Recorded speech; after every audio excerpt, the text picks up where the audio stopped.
Hello everyone, welcome to my channel. आज के इस नए वीडियो में एक नई स्टोरी है। शॉर्ट स्टोरीज की सीरीज कंटिन्यू चल रही है, तो चलिए शुरू करते हैं। दी Arab and the camel.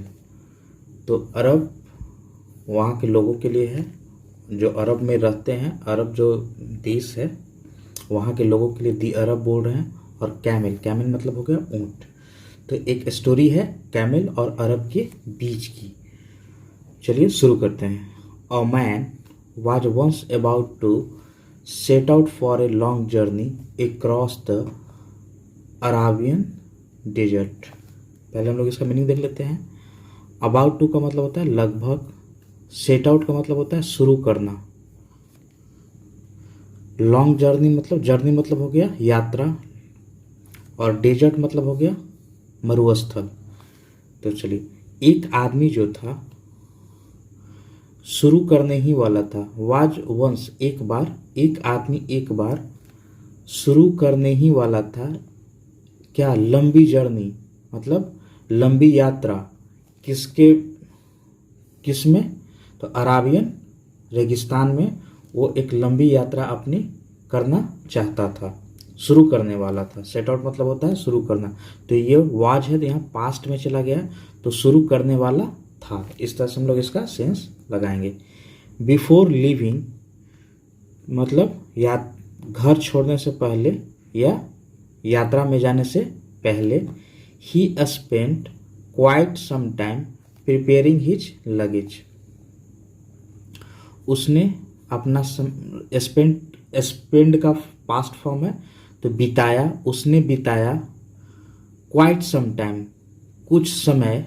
Some time का मतलब हो गया कुछ समय। किसमें? प्रिपेयरिंग हिज लगेज, अपने सामान को तैयार करने में। प्रिपेयरिंग मतलब हो गया तैयार करना, लगेज मतलब हो गया अपना सामान जो होता है। तो अपने सामान को तैयार करने में उसने कुछ समय बिताया। कब? छोड़ने के पहले मतलब यात्रा पर जाने से पहले। उसके बाद आते हैं देयर आफ्टर, उसके बाद he loaded all he wanted to take with him on the back of the camel. उसने लोड किया मतलब उसने लादा।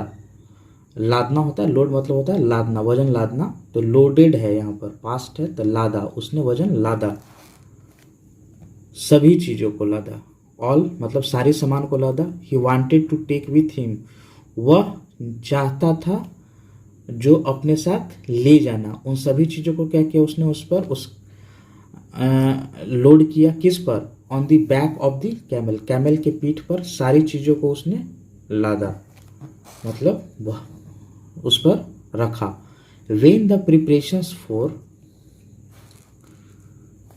The journey were over.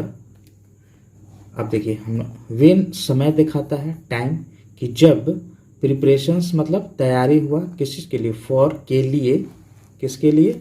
यात्रा के लिए। जब तैयारी क्या हुआ? वर ओवर मतलब समाप्त हुआ। जब तैयारी कर रहा था वो क्या हुआ? जब समाप्त हो गया। He ask the camel, ask मतलब हो गया पूछा। उसने कैमल से पूछा। क्या पूछा? Weather he would prefer going up hill और down hill.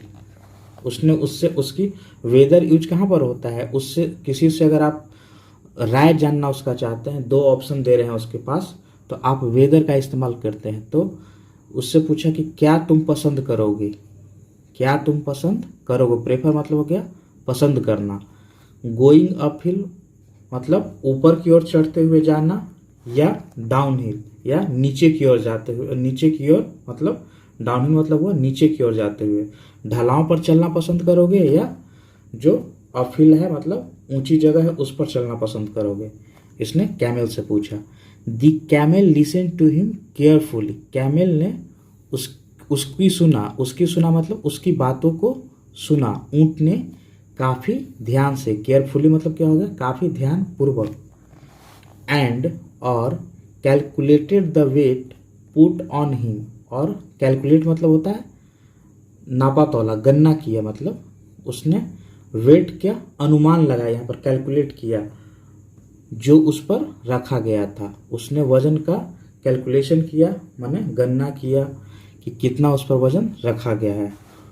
After a while, after a while मतलब क्या हो गया, कुछ समय के बाद, अ वाइल मतलब कुछ समय, और आफ्टर का मतलब हो गया के बाद, कुछ समय के बाद। The camel asked his master, camel ने अपने मास्टर से कहा या पूछा, आस्क मतलब पूछना भी होता है, तो ऊंट ने अपने मास्टर से पूछा, sir is there a third option of undertaking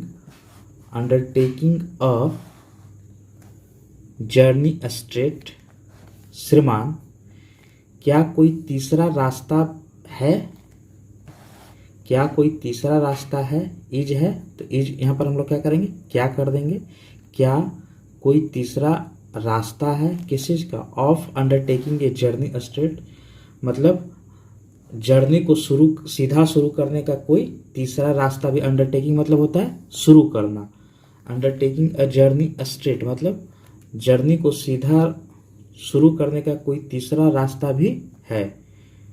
across the plain, straight across the plain यहाँ पर है मतलब प्लेन के मतलब समतल जगह पर जाने के लिए। इफ इट इज पॉसिबल, यदि यह संभव है, then I will be happy to take that route, अगर ऐसा संभव है तब मैं खुश रहूंगा उस रास्ते को लेने के लिए, किस रास्ते को, जो स्ट्रेट होगा। Given the weight of the long जो वजन है उसको ध्यान में रखते हुए, जो लगेज का जो वजन है, given the weight of the luggage का मतलब क्या हो गया, given the weight of the luggage का मतलब हो गया जो लगेज का वजन है उसको ध्यान में रखते हुए, आई एम कैरिंग जो मैं ढो रहा हूँ, आई थिंक मैं सोचता हूँ या मैं समझता हूँ, the easiest route should be preferred जो सबसे आसान रास्ता है उसको चुनना चाहिए। यही कहानी था। अब इसका मोरल ऑफ द स्टोरी देख लीजिए। A genius knows his limitations मतलब कोई भी जो बुद्धिमान आदमी है ना वो अपनी सीमाएं जानता है कि मैं किस हद तक काम कर सकता हूँ। तो यही स्टोरी थी। अगर अच्छी लगी तो लाइक शेयर और सब्सक्राइब जरूर कीजिए। Thank you very much.